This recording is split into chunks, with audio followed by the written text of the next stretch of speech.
ही लढाई कोल्हापूरच्या अस्मितेची आहे आणि कोल्हापूरकर शाहू महाराजांच्या बाजूने राहणार। महाराष्ट्राचा जनमत त्यांच्या बाजूने नाही याची 100% खात्री झालेली आहे। काय सांगाल, उमेदवार आता दोन्हीकडले जाहीर झालेले आहेत, प्रचार कशा पद्धतीने आता सुरू आहे?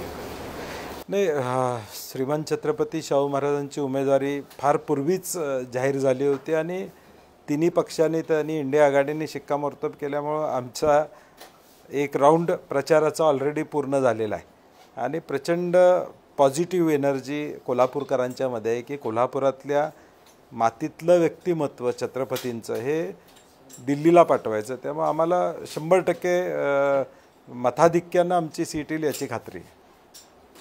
सांगलीच्या जागेवरून अजूनही काँग्रेस आणि शिवसेनेमध्ये धुसफूस आहे आणि त्याचे पडसाद आता कुठेतरी कोल्हापूरमध्ये देखील उमटतायत की काय परिस्थिती निर्माण झाली, नेमकी काय वस्तुस्थिती? नाही, त्याचे पडसाद कोल्हापूरमध्ये नाही आहेत। कोल्हापूरमध्ये शिवसेना ताकदीनं काम करते। उद्धवजी ठाकरे साहेब महाराजांच्याकडे येऊन गेले आणि म्हणून मधल्या काळात ह्या अफवा पसरवल्या गेल्या, कदाचित भाजपच्या माध्यमातूनच या अफवा पसरवल्या गेल्या असतील आणि सांगलीमुळं कोल्हापूरचा विषय काही नाही आहे आणि सांगलीबाबत वरिष्ठ पातळीवर अजून देखील आम्ही आशावादी आहोत।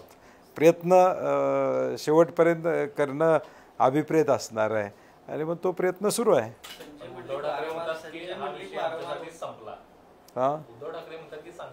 नाही, बरोबर आहे। शेवटी पक्षप्रमुख म्हणून त्यांची भूमिका योग्यच आहे, कारण की त्यांनी ऑलरेडी तो निर्णय घेतलेला आहे। आता वरिष्ठ पातळीवर प्रयत्न करणं, शेवटी काँग्रेस म्हणून त्यांची मनधरणी करता येते का, त्यांना कन्व्हिन्स करता येते का, हा प्रयत्न चालू आहे। आमच्या परीने प्रयत्न आम्ही करणार। त्यांनी त्यांची भूमिका केली आहे म्हणजे त्याच्याबद्दल काही दुमत असायचं कारण नाही। संजय मंडलिक वारंवार एक वक्तव्य करतायत, शाहू महाराजांच्याबद्दल आदराचं स्थान आहे, तर मग राज्यसभेला त्यांना का पाठवलं नाही? कोणाचा तरी बळीचा बकरा करायचा म्हणून शाहू महाराजांना उमेदवारी कोणीतरी दिली आहे, हे ट्रोप तुमच्यावर दिसतोय त्यांचा? नाही, मला वाटते आत्ताची वैचारिक लढाई चालू आहे आणि या वैचारिक लढाईमध्ये शाहू महाराजांनी उतरावं अशी तमाम कोल्हापूरकरांची इच्छा होती, कारण की देशात आता जे गढूळ वातावरण निर्माण झालेलं आहे आणि या गढूळ वातावरणात शाहू महाराजांच्या माध्यमातून एक निर्णायक भूमिका, महाराष्ट्राची भूमिका दिल्लीत जावी। राज्यसभा हा एक विषय वेगळा आहे, लोकातून त्यांनी जावं अशी साधारणपणे अपेक्षा असल्यामुळे ते लोकसभेला उमेदवार म्हणून पुढे येत आहेत आणि जनतेचे उमेदवार, जनतेची निवडणूक आहे, त्यामुळे आता राज्यसभेवर जायला पाहिजे होतं, हे जायला पाहिजे, ठीक आहे, हे बोलायला हरकत नाही, परंतु शेवटी लोकांच्यातून निवडून जाण्याची भूमिका ही आमच्या सगळ्यांची त्यांच्या बाबतीतली आहे। हसन मुश्रीफ यांनाच धरून म्हटले की हसन मुश्रीफ म्हटले की शाहू महाराजांना आम्ही निवडणुकीच्या रिंगणात उभा राहू नका, हे आदराचं स्थान आहे असं म्हणतो आणि वैयक्तिक ठिकाणी टीका व्हायला सुरुवात झाली। इकडून जर वैयक्तिक टीका झाली तर मग या स्थानाचं काय होईल, अशा पद्धतीचे? नाही, मला वाटतं वैयक्तिक टीका टिप्पणी दोन्हीकडून होणं अपेक्षित त्या ठिकाणी नाही आहे आणि म्हणून आम्ही आमच्या पातळीवर सगळ्यांना सूचना दिलेल्या आहेत किंवा वैयक्तिक टीका टिप्पणी कुणी माझ्या स्तरावरून कुठेही ती होणार नाही याची दक्षता घेऊ। ही निवडणूक वैचारिक आहे आणि शाहू महाराजांना लोकसभेत पाठवावं यासाठी लोक असुसलेले आहेत, लोकांची इच्छा आहे आणि म्हणून वैयक्तिक टीका टिप्पणीला काय फार आमच्याकडून महत्त्व दिलं जाणार नाही, परंतु तिकडनंही सोशल मीडियाच्या माध्यमातून काही गोष्टी होत आहेत। आता ते कोणाच्या कंट्रोलमध्ये नाही आहेत, काही गोष्टी ज्या कंट्रोलमध्ये नाहीत त्या आपण काही करू शकत नाही, परंतु आमचा प्रयत्न राहील की निवडणूक चांगल्या पद्धतीनं पारदर्शक म्हणूया किंवा एक वैचारिकरित्या लोकांना कन्व्हिन्स करण्याचा आमचा प्रयत्न राहील। त्यांच्याकडून देखील, भाजपकडून, मी यांच्याकडून म्हणत नाही, भाजपकडून ज्या पद्धतीचं एक वेगळे व्हॉट्सॲप मेसेजेस चालू आहेत, मी स्वतः काल जिल्हा पोलीस प्रमुखांना पत्र दिलेलं आहे की अशा पद्धतीचे चुकीचे मेसेजेस महाराजांच्या बाबतीतले चालू झालेले आहेत आणि ते आलेले आहेत आणि म्हणून आत्ता सुरुवात तिकडनं झालेली आहे, सुरुवात इकडच्या खालच्या कार्यकर्त्यांनी केलेली आहे आणि आमची काही मान्यता नाही त्याला, असं काही घडत असेल तर त्याला काही मान्यता आमची नाही आहे, माझी 100% नाही आणि म्हणून पहिले मीच तक्रार जिल्हा काँग्रेसचा अध्यक्ष म्हणून 3 दिवसापूर्वी जिल्हा पोलीस प्रमुखांच्याकडे दिलेले की चुकीचे मेसेजेस महाराजांच्याबद्दल पसरवले जात आहेत, SMS व्हॉट्सअप येत आहेत आणि म्हणून त्याच्यावर कारवाई करू म्हणून मी ऑलरेडी पत्र दिलेलं आहे। मोदी की गादी अशा पद्धतीची सोशल मीडियावरती चर्चा रंगताना नाही, तो विषय तो विषय कालबाह्य आहे. म्हणजे आता तो मी म्हणलं तसं मी ही परवा देखील म्हणलं, ही लढाई कोल्हापूरच्या अस्मितेची आहे, कोल्हापूरच्या मातीची आहे आणि रांगडं कोल्हापूर हे कोल्हापूरकरांच्या बाजूनं या ठिकाणी राहणार. कोणतरी काय सांगते म्हणून हा विषय इथं नाही. तर शेवटी कोल्हापूरच्या अस्मितेची लढाई आहे, छत्रपती शिवाजी महाराजांच्या विचाराची लढाई आणि कोल्हापूरकर शाहू महाराजांच्या बाजूनं राहणार. पण आजही एका बाजूला खासदार महाडिक म्हणतात की आम्ही शाहू महाराजांच्यावर वैयक्तिक टीका करणार नाही, मात्र दुसऱ्या बाजूला सोशल मीडियाच्या माध्यमातून अशा पद्धतीची टीका. नाही, म्हणून मी त्याचं उत्तर मगाशीच दिलं की सुरुवात तिकडनं झालेली आहे. त्याच्याबद्दल लेखी तक्रार मी जिल्हा पोलीस प्रमुखांच्याकडे दिलेली आहे. परत एकदा आपण ज्यावेळेस मागची प्रेस कॉन्फरन्स झाली त्यावेळेस देखील म्हणाला होता की अशा पद्धतीचं सोशल मीडियामध्ये खूप मोठ्या प्रमाणावर चालू आहे, परंतु पुन्हा एकदा असे काही मेसेज व्हायरल होत आहेत की आदर गादीला किंवा नाही, ते जाऊ दे. ते त्याला तो काय सोशल मीडियामध्ये काही मेसेजेस येणं एका पातळीपर्यंत आपण समजू शकतोय. त्याला आम्ही वेगळ्या पद्धतीनं उत्तर देऊ की कशा पद्धतीनं त्याला उत्तर द्यायचं ते सुरूच आहे आमचं. मान गादीला मत गादीला हे चालू झालं आहे आमचं, त्यामुळे त्याचा काही विषय नाही आहे. तो सोशल मीडियावर चालेल. ती खालची पातळी येऊ नये एवढी अपेक्षा. नाना पटोले यांचा भाजपच्या नेत्यांशी छुपा संबंध आहे असे आरोप प्रकाश आंबेडकरांनी आज केलेला आहे. गंभीर आरोप. नाही, मला वाटते थोडं वैयक्तिक तिथल्या विदर्भाच्या विषयावर कदाचित ते बोलले असतील, परंतु मला तसं काय त्यामध्ये तथ्य वाटत नाही. आणि आता एकत्रितपणे प्रदेशाध्यक्ष असतील, थोरात साहेब असतील, आम्ही एकत्रितपणे भाजपच्या विरोधात लढाई करतोय, त्यामुळं तसं अंडरस्टँडिंग कुणाचं असण्याचं काही कारण नाही.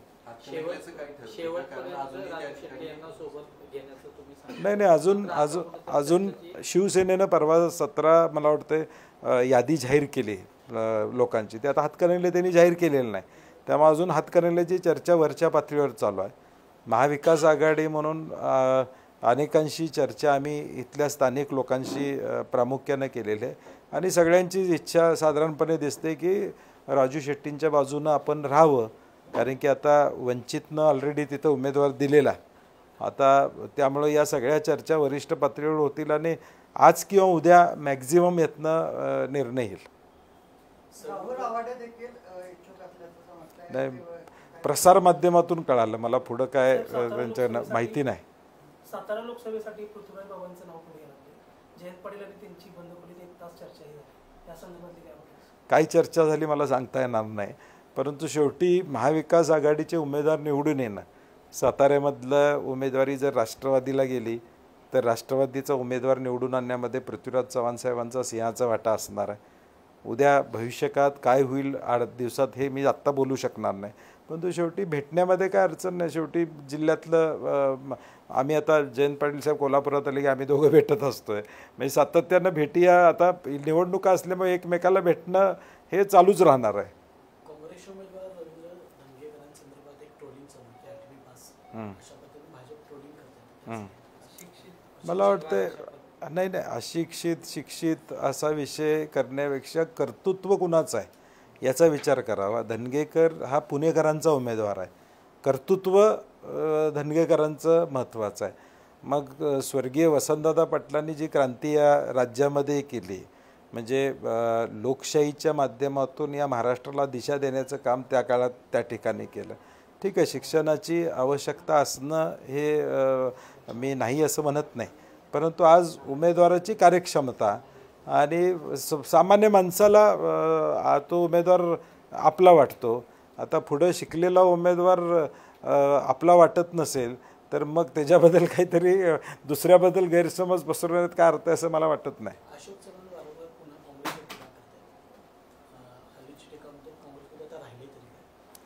काँग्रेसमध्ये जे काय राहिलेलं आहे ते 7 जूनला महाराष्ट्र बघेल. महाराष्ट्रामध्ये काँग्रेस जिवंत आहे, ताकदीनं उभी आहे आणि निकालामध्ये स्पष्ट दिसेल की काँग्रेसची ताकद या महाराष्ट्रामध्ये काय आहे. नाना पटोले यांच्या एकूणच भूमिकेवर अशोक चव्हाण यांच्यावरून अजूनही संशय व्यक्त केला जातो. नांदेडमध्ये देखील त्यांनी जाणून बसून कमकुवत उमेदवार दिलाय, अशा पद्धतीचा एक संभ्रम निर्माण करायचा. नाही, तसं काही नाही. नांदेडचा उमेदवार देत असताना स्क्रीनिंग कमिटीमध्ये आम्ही सगळेच आहोत. थोरात साहेब आहेत, मी आहे, विजय वड्डेटीवार जे आहेत, सगळी सारासार चर्चा झाली. मराठवाड्यातले काही नेत्यांशी प्रामुख्यानं चर्चा झाली आणि वसंतराव चव्हाण साहेब हे योग्य उमेदवार आहेत या दृष्टीनं शेवटी तिथली पार्टी पुढच्या काळामध्ये चालवणं, निवडणुका झाल्यावर सुद्धा चालवणं, आणि आम्हाला कॉन्फिडन्स आहे की पूर्वी बसून ते आदरणीय शंकरराव चव्हाण साहेबांचे कार्यकर्ते असल्यामुळं ताकदीचे आहेत, त्यामुळे तिथं काय शंका निर्माण करण्यात काय पॉईंट नाही. प्रकाश आंबेडकरांनी 7 जागावर काँग्रेसच्या पाठिंबा दिला, त्याबद्दल अकोल्यामध्ये त्यांना पाठिंबा दिला नाही, तो आता खरगे साहेबांच्या वरचा विषय, वरिष्ठ पातळीवर विषय, तो आम्ही चर्चा करण्यापेक्षा वरिष्ठ पातळीवर त्याच्यावर निर्णय होईल. काल दिल्लीमध्ये एक महारॅली झाली भाजपच्या विरोधात असेल किंवा आप केजरीवाल सोबत एक वेगळं वातावरण या निमित्तानं देशात तयार होतं काय सध्या? नाही, ज्या दिवसापासून इंडिया आघाडी झालेली आहे त्या दिवसापासून आपण बघतोय की लोकांना पर्याय मिळालेला आहे. कारण की 2019ची आकडेवारी आपण बघितल्यानंतर भाजप स्वबळावर येऊ शकत नाही. आता सगळ्यांना धरून एक आकडा गाठायचा असं ते सातत्यानं म्हणतायत, परंतु तो आकडा त्यांना गाठता येणार नाही. कारण की इंडिया आघाडीचे एकाच एक उमेदवार हे बऱ्याच राज्यामध्ये किमान 250 ठिकाणी होतील अशी आत्ताची आकडेवारी आहे. आणि म्हणून इंडिया आघाडीची प्रचंड ताकद, लोकांच्यात उत्साह, आणि कालचा मेळावा आपण बघितला असेल, सगळे एकत्रित आलेत, लोकांना कॉन्फिडन्स आला आहे की भाजपला पर्याय होऊ शकतो. हा कॉन्फिडन्स देशामध्ये आज निर्माण झालेला आहे. निवडणुकीचे टप्पे पाडल्यानंतर आता मोदी 10 सभा आहेत राज्यात घेणार आहेत, एकूणच काय वाटते? नाही, मला वाटते महाराष्ट्राचा जनमत त्यांच्या बाजूनं नाही याची 100% खात्री झालेली आहे. कारण की अनेक राज्यामध्ये 1 टप्प्यात आणि फक्त महाराष्ट्रात 5 टप्प्यात. याचा अर्थ काय की प्रत्येक टप्प्यावर काही दुरुस्ती. अजून महायुतीमध्ये कुरबुरी चालू आहेत.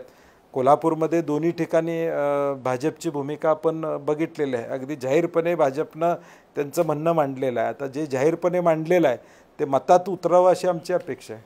पण आता कोल्हापूरच्या 3 नेत्यांची युती जर तुम्ही बघितलं, कृत्रिम युती वाटते की नाही? आता त्यांचे खालचे कार्यकर्ते तो निर्णय घेतील की ही युती त्या खालच्या कार्यकर्त्यांना मान्य आहे का. कारण की काय संघर्ष झाला गेल्या 2.5 वर्षामध्ये तिथला, हा तुम्ही प्रसारमाध्यमांनी वेळोवेळी बघितलेला आहे. पोलीस स्टेशन बसून ते अगदी गल्लीपर्यंत सगळं झालेलं आहे. आणि म्हणून लोक सुजाण आहेत, लोक योग्य निर्णय घेतील आणि आम्हाला तिथंही चांगल्या पद्धतीचं मताधिक्य मिळेल. तुम्ही लोकांमध्ये फिरणारे नेते मिसळता लोकांमध्ये, कोल्हापूरच्या एकूणच राजकीय परिस्थितीवर, निवडणुकीच्या परिस्थितीवर लोकांचं म्हणणं काय आहे, आणि भाजप ज्या पद्धतीने आता काम करते, मग जातीवर असू दे, धर्मावर असू दे, किंवा राम मंदिर फोडाफोडीवर असू दे, कोल्हापूरकरांचं नेमकं काय मत तुम्ही सांगा? नाही, शेवटी कोल्हापूरकरांच्या समोर एकच प्रश्न आहे की सगळ्यांना बरोबर घेऊन जाणारं नेतृत्व असलं पाहिजे. भाजपचं जे फोडाफोडीचं राजकारण आहे, जाती जातीमध्ये एक संघर्ष निर्माण करायचं आहे, ते कोल्हापूरकरांना कधीही पसंत पडणार नाही. कारण की आपण बघितलेलं आहे, काही घटना घडल्या तरी आता कोल्हापूरमध्ये त्याला टार्गेट करण्याचा प्रयत्न केला जातो. आणि कोल्हापूरकरांना, कोल्हापूर हे शांत आहे, सर्वांना बरोबर घेऊन जाणारं शहर आहे, बरोबर घेऊन जाणारा जिल्हा आहे. त्याची इमेज राज्यामध्ये वेगळ्या पद्धतीनं भाजपचेच लोक करत आहेत हे लोकांना कळलेलं आहे, कोल्हापूरकरांना. आणि म्हणून भाजपच्या या विचाराला कुठेही थारा देण्याची भूमिका कोल्हापूरकर घेणार नाहीत याची आम्हाला निश्चितपणे खात्री आहे. मायक्रो प्लॅनिंग किंवा काय, त्यात आम्ही सरस आहोत. मायक्रो प्लॅनिंगमध्ये आम्ही चांगल्या पद्धतीनं प्लॅनिंग केलेलं आहे. ते जे म्हणतात त्याच्यापेक्षा आमचं प्लॅनिंग थोडं जास्तच असेल. भ्रष्टाचारांसाठी भाजपचे दरवाजे कायम खुले आहेत असं निर्मला सीतारामन यांनी एका मुलाखतीमध्ये म्हणताय. काय वाटतं एकंदरीतच हे सर्व स्टेटमेंट आहे? नाही, मला वाटतं ANIच्या प्रतिनिधींनी त्यांना विचारलं की भ्रष्टाचारी लोक सगळे येत आहेत, ते म्हटले खुलं आहे. म्हणजे आता लोकांनी ठरवायचं आहे की बाबा कशा पद्धतीनं पार्टी विथ डिफरन्स ब्रॅकेटमध्ये करप्शन एवढंच लिहिलं पाहिजे. साहेब, इलेक्ट्रॉल बॉन्ड्सवरून विरोधी पक्षांनी भाजपला घेतलंय. मात्र मोदींनी यावर स्पष्टीकरण दिले की 2014 पूर्वी निवडणुका होत होत्या, मात्र कशा पद्धतीनं पैसे येत होते कळत नव्हतं लोकांना. आता इलेक्ट्रॉल बॉन्डच्या माध्यमातून लोकांना कळतं. नाही, घोटाळा असू शकतो का? असं एखाद्या पार्टीला मदत करणं हा घोटाळा असू शकतो का? त्यांचं स्पष्टीकरण. पार्टीला मदत करणं हा एक भाग वेगळा आहे. आणि त्या पार्टीजनी ED CBIची रेड काढल्यावर भाजपला मदत करणं, कॉन्ट्रॅक्ट मिळायच्या आधी आणि मिळाल्यावर दुसऱ्या दिवशी मदत करणं हे आक्षेपार्ह आहे. कंटिन्युअस मदत करत राहिलेत. आता अनेक कंपन्या आहेत, मोठमोठ्या कंपन्या, टाटासारख्या कंपन्या ज्या सगळ्या पक्षांना मदत करत आहेत, त्याबद्दल चर्चा होत नाही आहे. परंतु मोटिवेटेड मदत ही महत्त्वाची आहे. EDची रेड पडते, दुसऱ्या दिवशी त्यांचा चेक निघतो किंवा आदल्या दिवशी चेक निघतो, इन्कम टॅक्स येतं त्याच्या 2 दिवसात चेक निघतो, किंवा एखादं कॉन्ट्रॅक्ट मिळतं त्याच्या आधी किंवा नंतर चेक मिळतो. म्हणजे हे सरासर त्यातला भ्रष्टाचार आहे हे सिद्ध होतं आहे. देश विदेशातील प्रत्येक घडामोडींचे लाईव्ह अपडेट मिळवण्यासाठी आता साम टीव्हीच्या सर्व सोशल मीडिया प्लॅटफॉर्मला लाईक, फॉलो आणि सबस्क्राईब करा. तसंच सर्व नोटिफिकेशनसाठी बेल आयकॉन प्रेस करायला विसरू नका.